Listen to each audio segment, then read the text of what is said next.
Well, thank you, Mr. Chairman and Ranking Member, for holding this important hearing, and thank you, Chairman Powell, for being here today to talk about our economy and all the things that are going on. I want to address, again, something that the Ranking Member started talking off about, which was characterizing the CFPB as being the cop on the beat here. But I can tell you, as having been a governor and having a Department of Banking that reported to me, that if any consumer would contact us and make a complaint about a bank, even a big bank like JP Morgan, we would investigate, as could the OCC, the FDIC, the FTC. So to characterize that nobody's out there looking for consumers, I think, is inaccurate.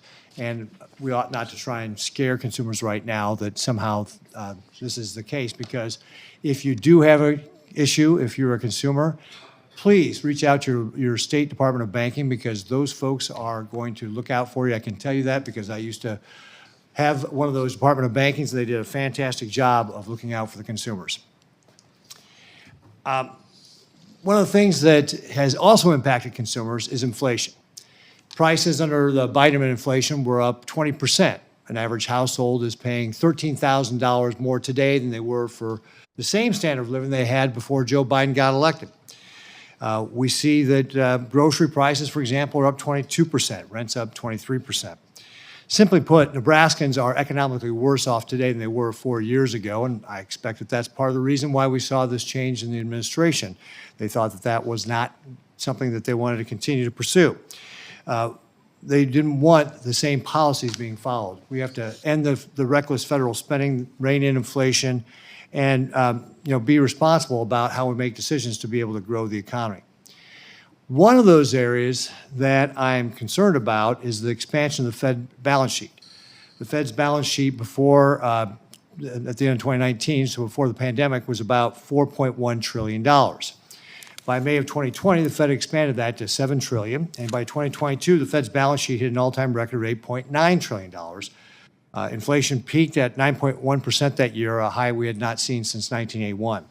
Now, I'm encouraged by the actions the Fed has taken with quantitative tightening to shrink the balance sheet down to $6.85 trillion, but $6.85 trillion is still too high. And one of my concerns with the Chairman is that that's kind of one of your tools to be able to guard against a downturn in the economy or some sort of shock. You obviously used it during the pandemic. Looking ahead long term, will the Fed Reserve continue to this course of unwinding the balance sheet? Yes, so what we said is that we intend to slow and then stop the decline when reserve balances are somewhat above the level that we judge consistent with so-called ample reserves. The most recent data and the feel of the markets is definitely that reserves are still abundant. They're about the level they were at when runoff started, because the runoff has really happened out of the overnight repo facility, reverse repo. So yes, it's an ongoing thing, and we're not yet where we're headed. So what kind of pace can we expect? And I know that obviously there's going to be a lot of factors like what happens to the economy over the course of next year. But if things were going to go along the way they are today, you've already said the economy's doing well. Inflation's a little higher than we want it to be at 2.6%, but unemployment's at 4%. If these conditions, and I think you used the word stable quite a bit, if these conditions were to remain stable throughout the course of the year, would you have a range that you could give us of where the balance sheet might be if we were talking again here in January 2026? We basically we're going to be looking at reserve conditions in reserve markets, and trying to stop a little bit above what we consider ample. And we think we're meaningfully above that now. We can't put a number on it because you can't directly know the demand for reserves other than by observing behavior in the market and then putting a little bit of a buffer on it. So I can't give you an exact number, but for now it's ongoing, and we have a ways to go. What kind of conditions would have to happen for you to start going back to quantitative easing?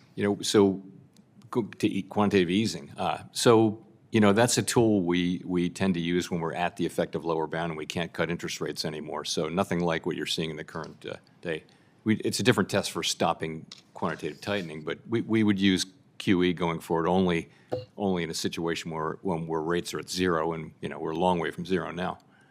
So that you think that, again, just generally speaking then, if things were to remain stable, you'll continue to unwind the balance sheet, you'll continue the quantitative tightening. Can't give me a range on this? Is that what I hear you saying? That's right. That's right. Okay, great. Well, I encourage you to keep doing that because, again, I think that's important to be able to make sure that you've got powder for the next issue that we may face. So thank you very much, Mr. Thank you. Chairman. Appreciate you being here.